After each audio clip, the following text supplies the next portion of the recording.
This is the Nassaumen Hockey Podcast with James Nichols and John Zella. What's going on, everybody? And we are back for another episode of Nassaumen Hockey Podcast. And man, do I wish that we were recording this after a nice W. But we didn't, unfortunately, acquire that tonight. It's been a tough go at it lately.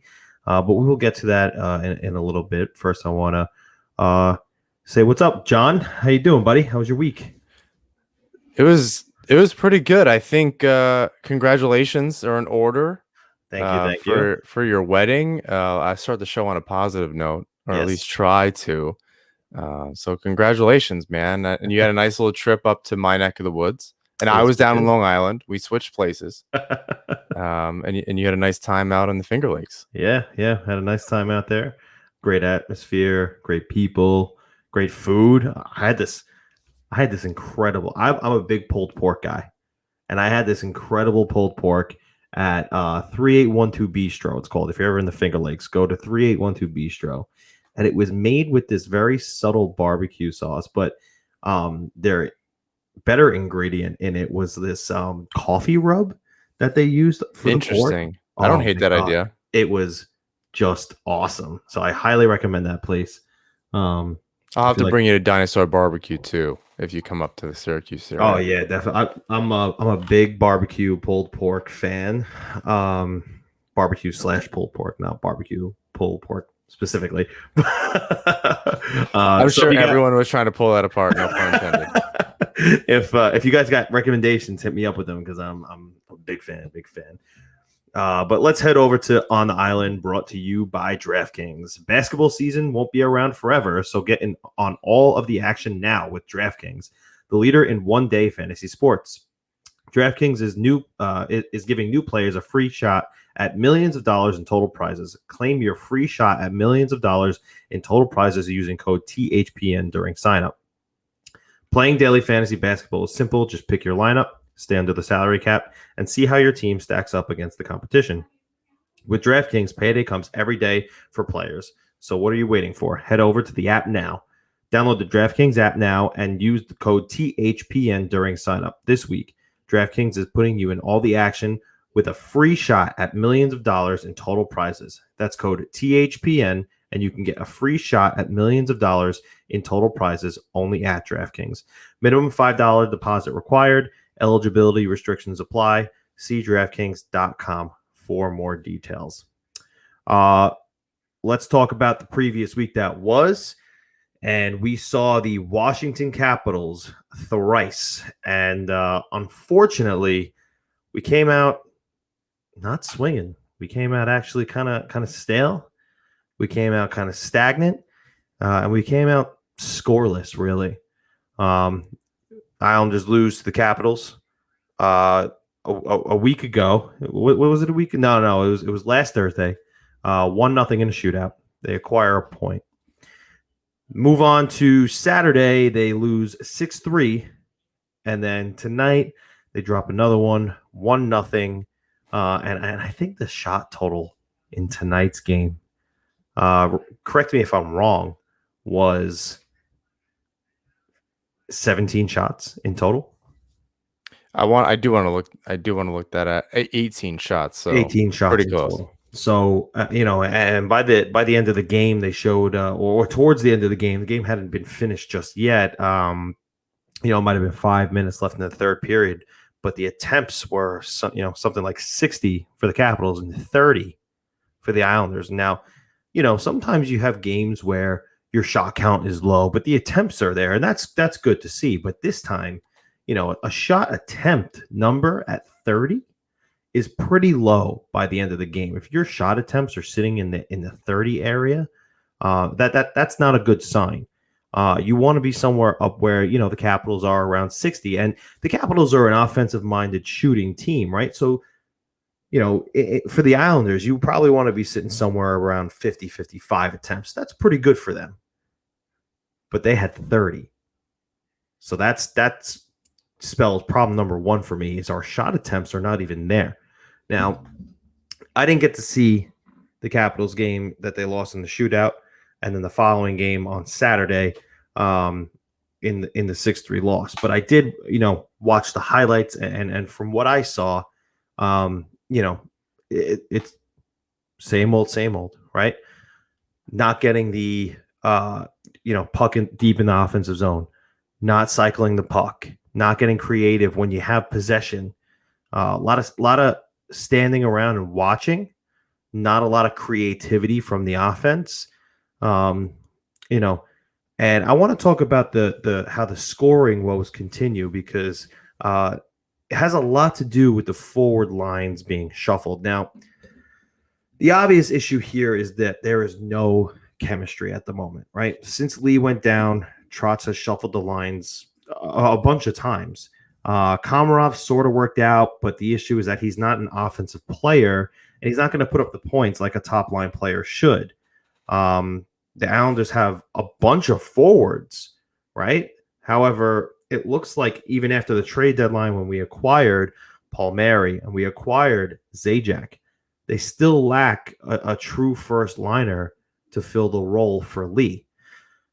There's so many players on this roster, which is great, but the fact that they lost Lee and now they have an abundance of these middle six forwards, and Palmieri's come over and he was supposed to be one of the answers, probably a top six forward, but right now, it's not looking like that.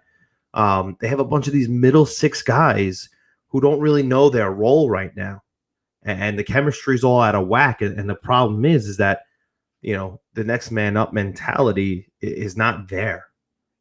Well, they were playing well for a stretch. I mean, even those first 7 games after Palmieri and Zajac came to the Islanders, it wasn't always pretty, and the two of them in particular weren't playing well or standing out, right? They both scored 1 goal, but it didn't look like this. There's something out of whack here, and I suspect that.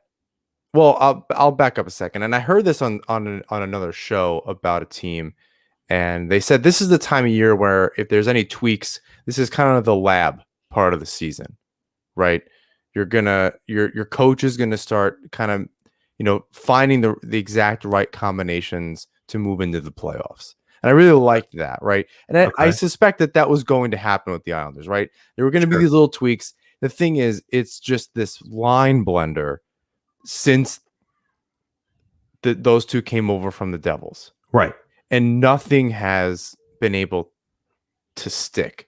Trotz tries to go back to what he knows. He tries to throw Dal Cole in there. I gotta say, I'm surprised Palmieri's not made his way to that first line yet. I cannot think of a good reason at this point why that can't happen. And I just, so in the last 7 games have been, in a word, terrible. Right. But they have scored tonight's game, so obviously they were shut out again. So they scored like almost no goals. I can't even add it up right now because there's so much. There's just, it goes back and forth on Hockey Reference, but it's terrible. They've been shut out 3 times in 7 games. Yeah, they're not scoring goals. Right. Their 5-on-5 play, which was amazing this season, up until really the turn of the calendar to April. And some of that coinciding with the trade deadline. I'm not putting that on those 2 guys coming over. That's for sure. As this is, and I said this after the last game, this is not a lineup issue. This isn't even a line jumbling issue. There's something between the ears here. Toronto's going through something similar, where they, on paper, both of these teams, there's nothing wrong with them, especially with Wahlstrom in the lineup. Save for Dobson, this is what you really want to be seeing. With Coburn in and Dobson out, and maybe Varlamov starting, but you really can't blame Sorokin for a 1-0 game when you've kind of kept your team in it the whole game. He was the only silver lining. The goaltending's been the only silver lining through this whole stretch. Outside of a 6-3 thrashing by the Capitals on Saturday, they're not even losing these games I don't want to say gracefully. They're just not playing well. They're they're Right. they're they're, they're just simply you're watching a team kind of wander through the desert a little Right. bit. It's almost like they're just going through the motions. There's something that separated the Islanders from a lot of other teams over the years was this sense of urgency, this energy.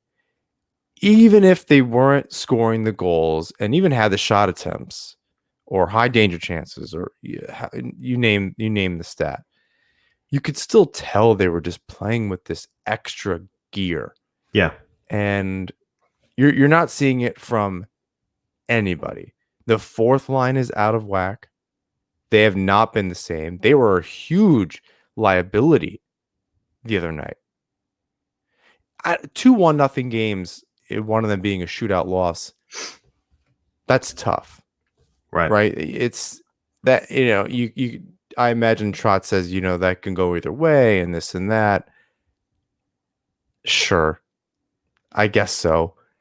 But you're not even controlling any significant stretches of the game. Having Right. good shifts here and there isn't good enough. Not at this point of the season. If this was a different point of the season and this didn't necessarily dictate the momentum you're going to have, knowing you're going to be playing the Bruins, the Flyers, and the Penguins, and you've really I guess the first few games, the first handful of games against the Bruins, you really took it to them. But if you can't handle that team with Taylor Hall and you can't handle a Capitals team 2 out of those 3 games without Alex Ovechkin, and then you expect to just go in and turn things around against the Penguins if you need to, if you wind up in that 4th seed and they wind up in first place or something, or even if you're 2-3, however that shakes out, and with all the experience that they have, I don't know. I don't know how you make it out of the first round. And I don't think that's dramatic. And that's slowly I think our rhetoric has shifted.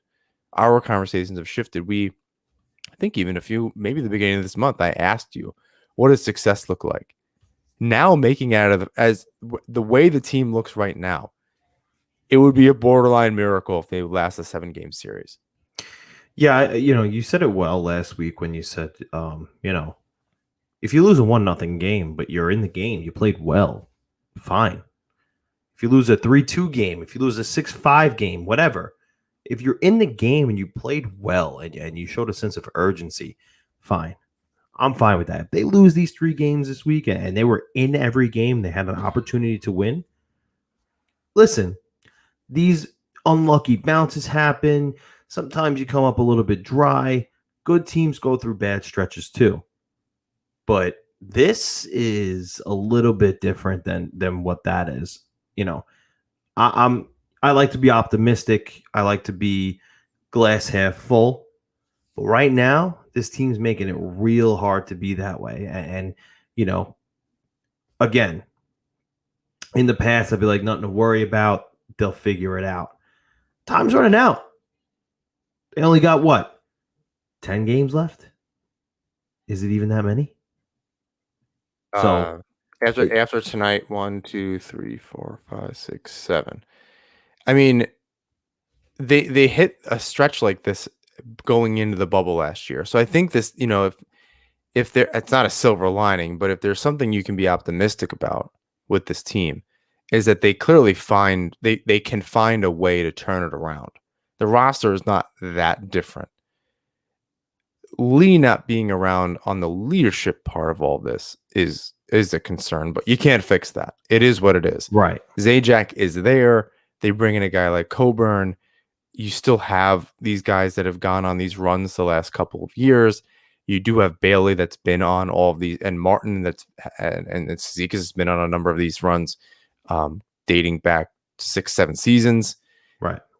And you also have a Hall of Fame coach that Right. has been around and won Stanley Cup. So I think they're capable of turning it around in that first round, because as they did last season, right? They just kind of took that skid and just forgot about it. Right.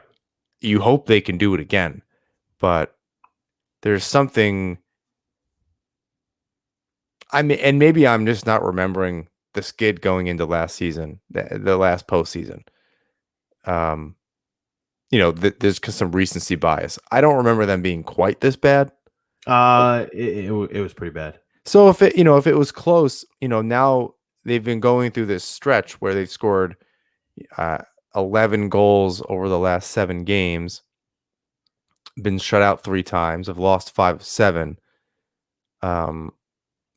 That's something that they, hopefully they can have a short memory. They can build some confidence against the Rangers and Buffalo, and then later the Devils. But then you still have Boston later this month, and that might be it. Yeah, and then it's just Boston. Right. So I don't know. I really don't know what to expect now moving forward. They're falling into the trap of this stereotype and storyline that the rest of the league wrote for them, which is that they can't compete with playoff bound teams. And for a long time they were, but only being able to really beat on a consistent basis Boston and not doing that as of late, and then totally dropping against Washington. That narrative is kind of true. I'm going to get roasted for that, but the numbers don't lie. It's really hard to kind of argue against that right now. Well, yeah, I mean, you're not wrong, right? Even at the beginning of March, I think that the concern started to set in because that's around when Lee got hurt, right? And now, a couple of bad games here and there, but they were still winning, and it didn't look as bad as it did now. And you had said at one point, can they win against consistent Stanley Cup contending teams? And I said, yeah, I think that's still fair to say. They could still do that. But again, right now, the way that they're coming out, they're just showing nothing, literally nothing. And like you said, it's between the ears, and it's up to the team for them to come out of that. And I don't know what it is. I don't know what pep talk they got to have. I don't know, what player needs to get angry. I don't know what speech needs to be said. But if they don't figure it out, things can unravel quickly. Now you have the Rangers won tonight. They're only 5 points back. You have Boston won tonight. Now they're only 1 point behind us now in the third. We're in the third seed of the East Division. A lot of things right now are not looking in our favor. So it's going to be tough, but they're going to have to figure out a way to rally. And we'll talk about next week's matchups, but they're going into a week where they're going to be playing the hottest team in the East twice, and then a team who's playing for nothing and just running and gunning it and playing well. Playing well. Buffalo's played really well since both Eichel went down with an injury and Right. Hall was traded. Right. They've actually been playing. They beat the Capitals right recently, within a week or so. So we'll talk about next week in a little bit, but what's keeping this team together right now is the goaltending. Encouraging to see Sorokin bounce back after a tough game against the Capitals the other night. Gave up 6 goals, didn't play great. Played fantastic tonight because he had to. Quite frankly, no one else did. Stopped Mantha on a breakaway to keep it 1-0. The Sprong goal wasn't on him because the defense is not playing well. And the defense isn't playing well. That was another missed assignment by Barzal. Right. The other night was a lot of the same from him. He was just kind of gliding in from the blue line on it was a 2-on-3. The Caps had 2 players. Right. Bailey missed his guy coming down the wing. The defense, who knows what was going on. And then Barzal just lets the guy kind of walk in. If you take a penalty, I don't love that, but it looks you're making it close. There's putting some Right. effort in there, right? There's again that sense of urgency, like I have to stop him. To just let somebody walk in, that was the same thing tonight. Barzell is Right. just like within stick distance. He's a fast guy. It doesn't take much for him to get back into a play. Right. Well, Didn't move his feet. so right. So you have Barzell, who I believe was at the goal line. You have another offensive player, whether it be Eberle or Bailey, at the bottom of the circle, and then you had Pellick at the top of the crease, kind of in a triangle surrounding Sprong, right? And all you see is, yes, Barzell missed his assignment, but now there's two other guys there. Somebody's got to slide. Somebody's got to, make an effort because, to be honest, there might have been somebody that Pellick was trying to stop a possible pass from coming, but I don't remember anybody being on the other side of the ice when Sprong, cut towards the net. But the Islanders used to have this saying, I think as soon as last season, hit hard, hit first, something like that. Am I butchering that? I can't remember. Early and often, I can't remember. Right. So, but nobody stepped up and put the body on Sprong. At least one of those three players who created that triangle around him needs to step up and put a body on him. But instead, everybody kind of tried to stick check and missed. All three of them missed. They tried to stick check his stick. They tried to stick check him. Maybe, I don't know, maybe they tried to slash him or something like that. But bottom line is they all missed, and Sprong roofs it for a nice goal. Yeah. Is it Sorokin's fault? No. Anybody would have scored from there. I would have scored from there. You would have scored from there. Anyone. He's been an Islander killer all season. Yeah. I mean, in 6+ games, he's got 5 goals. Good for 7 games now. 5 goals. So, he has been an Islander killer. But it's not very hard to do when your defense is playing like that. And it's not again, I can't remember how they were playing going into last season. Yeah. Last postseason. But they're just playing a little soft right now.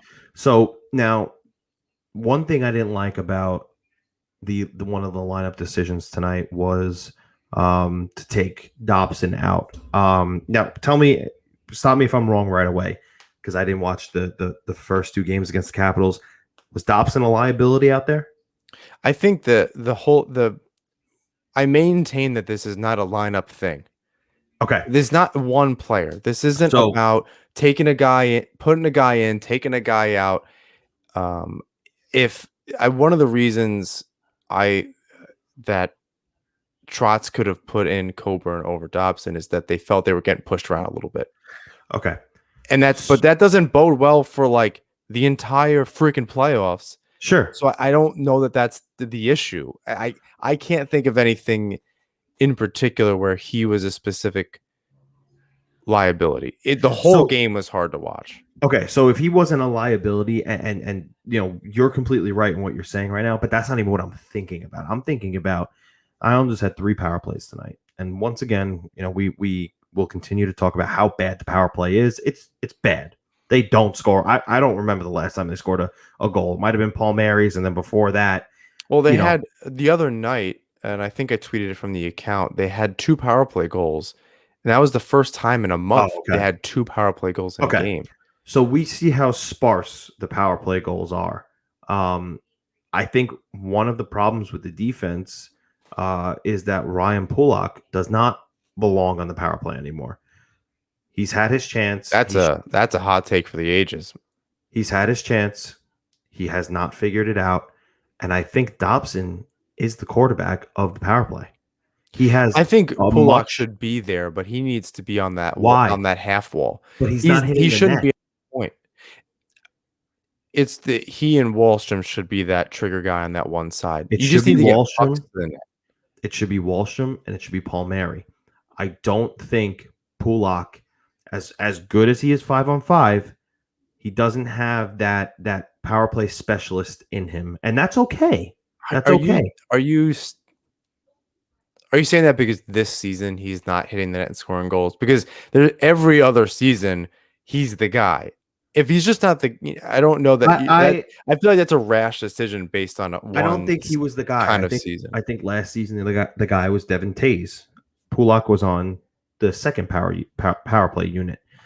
I don't remember before last season, but I think this season, you know, even if it is just this season, where there's 7 games left, Ryan Pulak has 1 goal. He's playing very well defensively, and maybe he's, helping the offense at 5-5, sure. But I think Dobson is the power play quarterback here. I think he's more creative on the blue line. I think he's a little bit better with his decision making as to when to shoot or when to pass, and finding a lane to get the puck through to the net. I think Dobson is the guy to keep on that point. Do you think Trotz does that though? Just thinking through that for 1 second. No, I don't disagree, but I don't think you put the young guy on right. I don't think he's going to either. But again, we keep talking about the line shuffling and all of the changes that are being made often recently, and it's not helping, and the only thing that's consistent is that power play unit, unless somebody gets taken out because of injury, but that's not working either. So you're not changing the power play units up, but you're changing up the 5-on-5 units, and still nothing is changing. So maybe we're looking at a change to the power play units, because those need maybe a bit of a shakeup, because literally nothing is happening except for that one game where they scored 2 goals. And I think, like I said, I think Dobson, if at least not on the first unit, needs to be on that second unit power play, because he's, in my eyes, been the best offensive creator as the quarterback on the blue line. I think at a certain point you got to see what happens. So I don't disagree with you. You got to try something else. Yeah.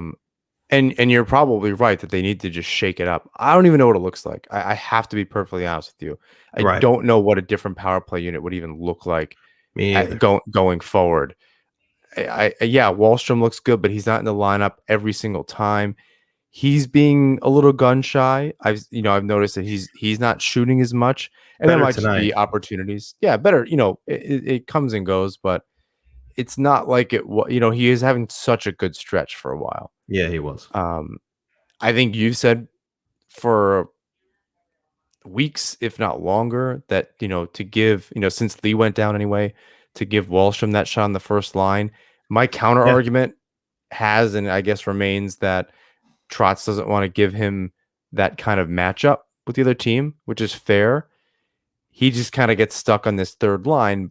But then to protect Wallstrom, instead of kind of elevating him and pushing him into a role to see how he does, he puts him on the third line, puts Bailey on the first line, and the only bright spot in the last little while was that third line of Beauvillier, Pajot, and Bailey. Keep that together. If you know that 50% of your lineup is working, and then you can kind of create that lab situation in the first 2 lines, at least eliminate your changes. The fact that Dow Cole gets second line minutes and Wallstrom doesn't, forget about the matchups for a second. That is crazy to me. Yeah. I do not understand the logic there. I'm not a Hall of Fame coach. That still seems like, I can't think of a good reason to be like, yeah, continue to put Palmieri and Zajac together. They have not played well, no matter who their center is.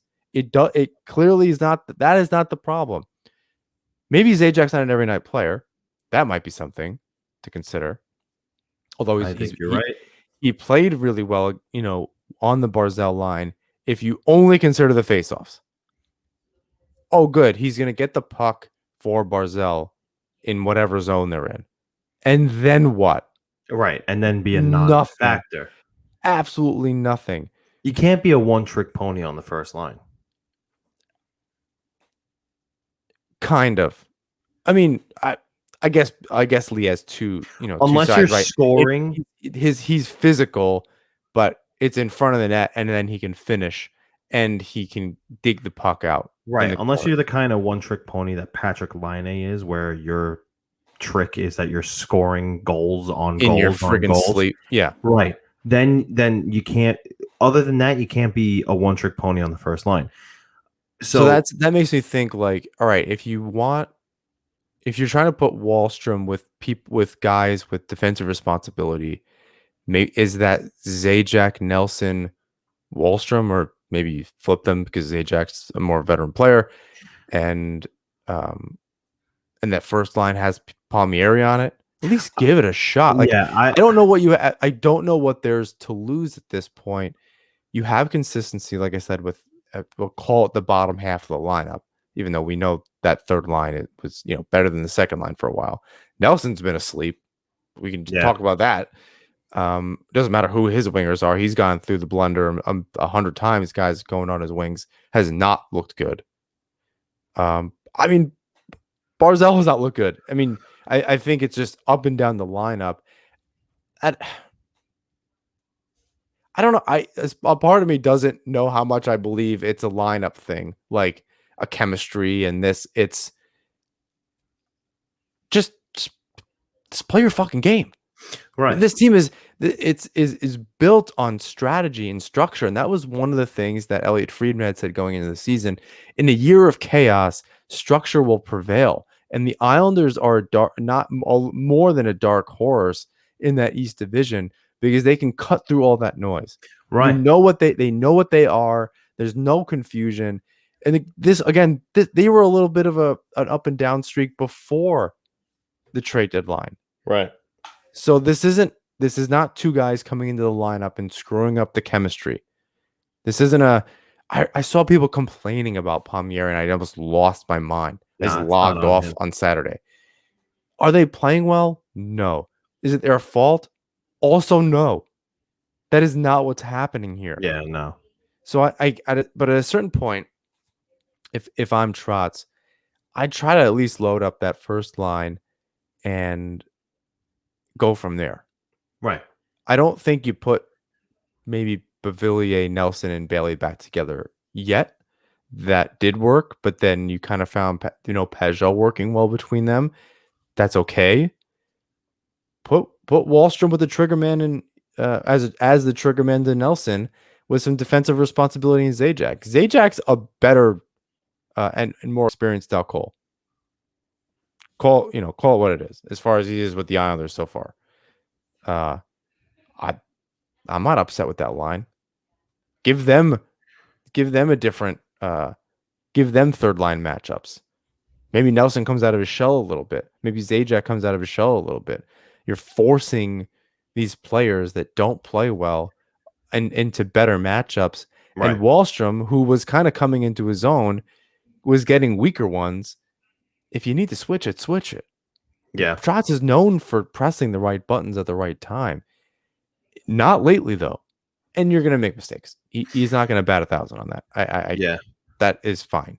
Which happens. But the big concern, the kind of this gray cloud now that's forming around the team, is that they need to more than shake it off. The most important game of the season coming up. Well, the next one, just get a freaking win.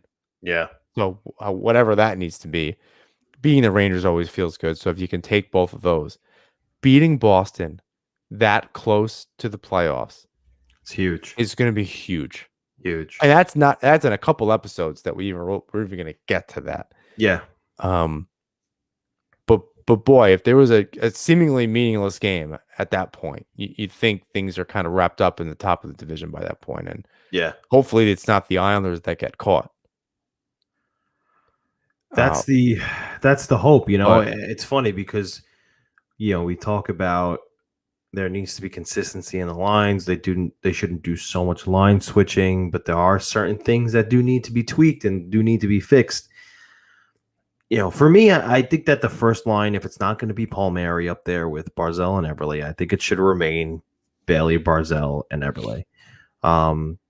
Nobody was good tonight, but they had some pretty good stretches. Now, you're not going to break up Barzell and Eberle because they're the obvious duo, but when you put Bailey on that line, more often than not, excluding the past few games, there seems to be a little more pep on that line.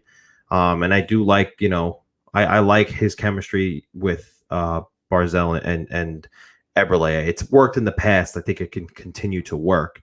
The left-handed shot and the offensive mentality fit on that line out of all the available forwards right now. Again, if you're not going to put Palmieri up on that first line, and I'd include Wallstrom in that statement, but we both know Trotz just doesn't trust the kid enough to be on that first line. So it would be if it's not Palmieri, it's Bailey. And right. I agree with you. They looked a little bit better. Bailey seems to find his way into those softer areas. He had he had a good chance in kind of the mid slot area. Barzell found him. But that was it. Right. Right. Like there really wasn't a whole lot else to talk about as far as that line was concerned. Right. I'd love for Barzell to start playing a little bit more of a north-south game.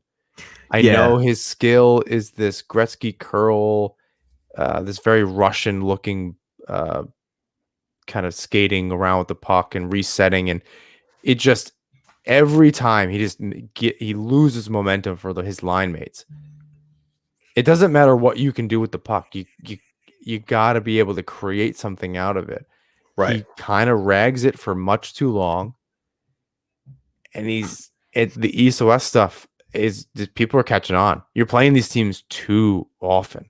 Well, I mean, and he's trying to do too much by himself because, that line minus Eberle, it's, we used to talk about the third line being a revolving door. It's been the first line, who's going to play left wing tonight.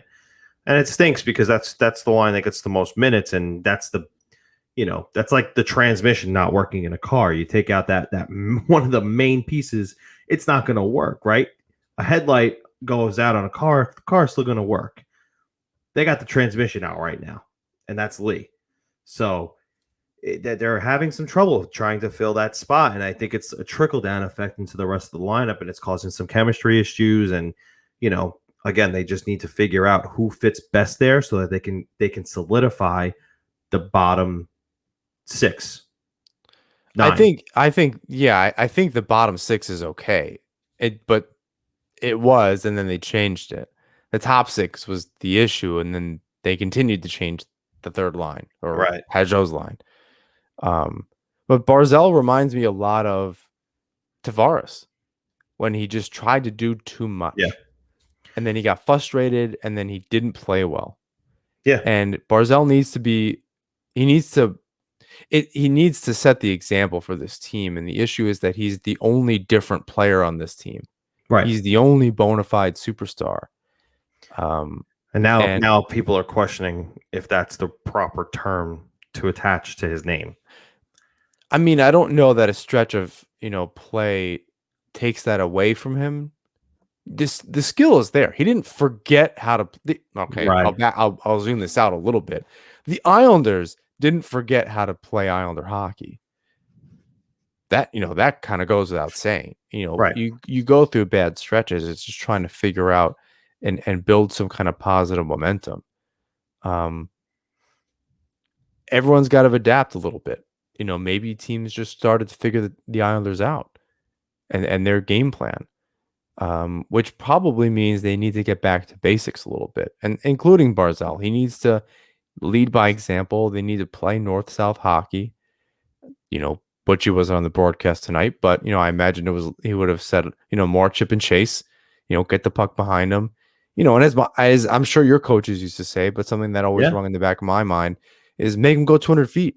Right. You're making it much too easy if they're and something the Islanders are really good at this season on the flip side of the puck is that they were regrouping really quickly and pushing the pace through the neutral zone. Yes. Their defense were able to kind of gather that puck and push the pace, and they're doing that. They're just giving the puck up in the neutral zone and allowing other teams to regroup really quickly.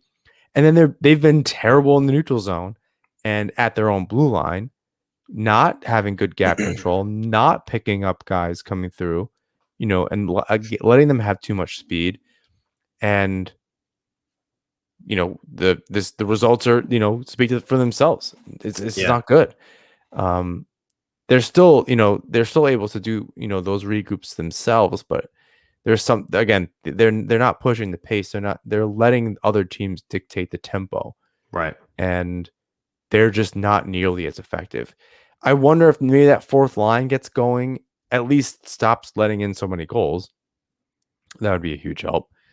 If they stop letting in so many goals and just get back to what they do, Martin is just throwing these kind of monster hits. Clutterbuck seems invisible. If did he play tonight? I honestly I didn't see him at all. I feel like I kind of saw Cizikas here and there. You see him zooming around. You could just tell by the way his feet moves who he is on the ice. Yeah. I don't know. I'm trying to figure out which one of the lines actually can get going, and that maybe can just turn it around and start building the momentum. But I don't know. I think everyone just needs to start pulling the same direction. Everyone's trying to figure out a way to do it themselves, whether that's line by line or player by player. And if we've learned anything from this team, that they do it by committee. Yeah. Yeah. The next man up mentality is kind of missing from the entire team right now. Aside from the goaltending, right? The goaltending is really the only thing that's keeping us kind of afloat. And speaking of goaltending, there was an update on Semyon Varlamov. He skated this morning. He just had a little bit of soreness. And he said Sorokin was always going to start, not a problem going forward. So you assume to see him, at least backing up Sorokin next game. I'm going to think he'll at least get to start if all goes well. But let's talk about the week ahead. Like we said before, the New York Rangers twice, and they're hot. They won again tonight, and as stated again earlier, only 5 points out of the playoff picture. So interesting stat here. Since Panarin's return from his leave of absence, the New York Rangers have scored 4 goals a game, but second behind only the Colorado Avalanche in that span. So, I know the Islanders came out swinging, winning a 6-1 game in their last meeting, but the Rangers are trying to get into the playoffs, and they're a hungry, hungry team, and all they do is score, score, score. And right now, the Islanders are just allowing a bunch of goals. So, Islanders are barely floating. The Rangers are soaring up, and that's something that you want to nip that in the butt this week. You don't want to be the team that's caught. Right. Our friend Rob Taub has been saying for the past 2 weeks, must-win game, and it just becomes more true and true every single game that passes. Every game is a must-win game lately because they're just not doing what they should be doing, and that's securing points. So 2 games against the Rangers this week, and then another 2 against the Sabres, who, like I said before, the Sabres still aren't a good team, but you said they're playing kind of well. They beat the Bruins, they beat the Penguins, and they beat the Capitals in the last 2 weeks. So you hope they can steal points, and it doesn't necessarily help them, but if they steal them from you, that's a problem, right? In your race. So I don't know what the Islanders, did they need to take 5 of 7 to just make sure they secure it? That's an Eric Hornick question as far as what's the Islanders' magic number here. Yeah, it's going to come down to the wire. Yeah, because you have to remember Boston has a game or 2 in hand still. Yeah. So when I think around the same time we were asking the question of what our expectations were for this team, and this is when they were playing well. This is just trying to figure it out. I think I had said that the Islanders would wind up in that 4 seed. Everyone's going to turn it on the trade deadline, and it looks like it might be what happens here. Could be. Which means almost for sure they're playing Washington or Pittsburgh at this point. Yeah. So yes, it is dicey moving forward. If they drop a 4th in a row and 6 of 8, you're at risk of not making the playoffs. Right. And I don't think that's going to happen, but it's against you can't. If you're going to drop the games, it can't be against the Rangers. It absolutely cannot be. And that's kind of the That should be their motivation, kind of going into this set. Right. And this is a big week too because they need a reset. And this could be the week where they do reset, right? I've said against the Rangers before, they're known for scoring a lot of goals, yeah, but they're also known for giving up a lot of goals. And maybe the Islanders are a good matchup for the Rangers because their defense is still kind of got the structure where, again, they didn't play a good game tonight, but the Capitals only scored one goal. And the game on Thursday night, they only scored in the shootout. So they can keep good teams who know how to score off the score sheet. All they got to do is continue to put the puck in the net. So this is a big week where they can, move further away from the Rangers, build that confidence back up in them. If they take 5 of 7, or how many 6 of 8 points this week. If they take, it's possible they take 8 of 8 points this week. That would be huge. Not just for the standings, but for morale, for confidence, right? The right now that's probably a tough locker room to be in. If they can have a big week and build that confidence going into the home stretch where they're going to see Boston again and they're going to have to play Pittsburgh, it's really important that they have that going into those games because otherwise they're going to get stepped on. Yeah, they need to build momentum here, and I know we've said that a million times this show, but yeah, it's not pretty. I'm not sure what's going to turn it around. I don't know if it's they pop a couple on the power play, start getting confidence there. The defense just needs to come back, and maybe you start from goalie out, just like building your team. Your goaltenders are playing well, defense starts playing well, forwards start playing well in the defensive zone, and kind of go out from there. But it remains to be seen. Yeah, no telling what'll happen in the next 7 games. The next 4 are definitely vital, and 2 in particular against the Rangers. You can't get caught by them. Yeah. And yeah, they could take 8 of 8. This time next week when we're recording on Tuesday. A lot for us to cover, but we'll know a lot more. Maybe during the course of the next week, we'll even Eric Hornick will start putting out the magic number tweets, and we can keep track of it so that maybe by Tuesday they clinch with 8 more points. Yeah. I think if Pittsburgh won tonight and the Rangers lost, they clinched. I didn't see if that was the case. No, Boston won and the Rangers won. Okay, so yeah, all right. So Pittsburgh didn't clinch yet, but they're right there. They are right there. But I think, guys, I think that's it for this week. It's a short one. We said that Short before one. we hit record. Like there's only so much you can kind of comb through with this team right now. Depending on how this week goes, maybe we'll start taking questions on Monday, and we can kind of address some more of your concerns. We got some really good responses, or rather comments last time. So I think we did okay in the responses. Yeah, I think we did. I think everybody enjoyed the show too. Yeah, so yes, we got to go week to week at this point, and there aren't that many weeks left, so the Islanders really need to pick it up. It would be an absolute disaster if they didn't make the playoffs. Yeah, and would not be a good look. Disaster. Yeah, you just don't want to fit their narrative, the media's narrative, right? Or I don't want to say like. Listen, that's a whole nother episode in itself. Yeah, that's a whole nother episode. But you still want to get back to playing your game. I think why it's not true. That's still not true right now. Is that they're not even playing their game. They're just not playing well. This could be any team playing like shit. Right. Which happens. I think Toronto lost 4 or 5 at one point. They lost back-to-back games against Vancouver, who hadn't played in a month. Yes. This happens. This has been going on a little longer than that. I'd argue the whole month after their 8-4 win against the Capitals has not been good or consistent in the right way. not in the way that we want.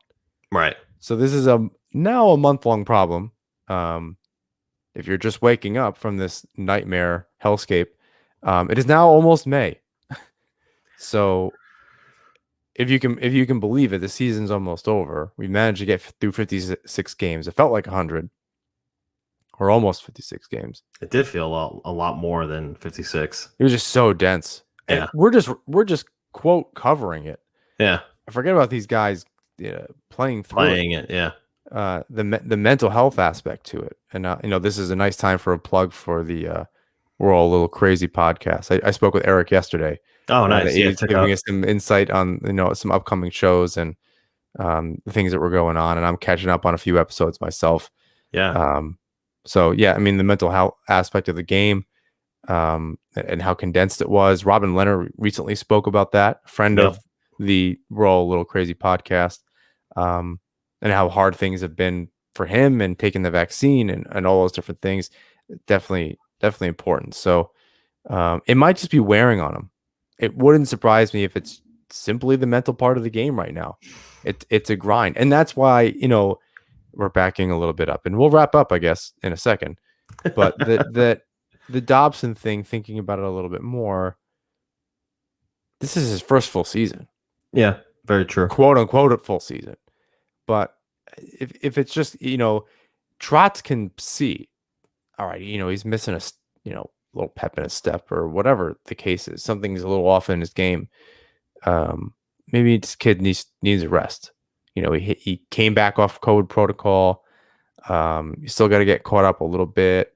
Played pretty well the last few weeks since coming back, but giving him a rest isn't the worst thing. Getting Coburn some minutes is not the worst thing. The game, Coburn has not been bad. You kind of hope he didn't get into the lineup, but it happens. It's not a big deal. So, if the kid just needed a rest, the same way that Varlamov, he's a little sore today, but I like that the team is giving him the rest because he is going to be the guy going into the playoffs. Yeah. So it wouldn't surprise me if that was just the case with Dobson as well. Yeah, absolutely.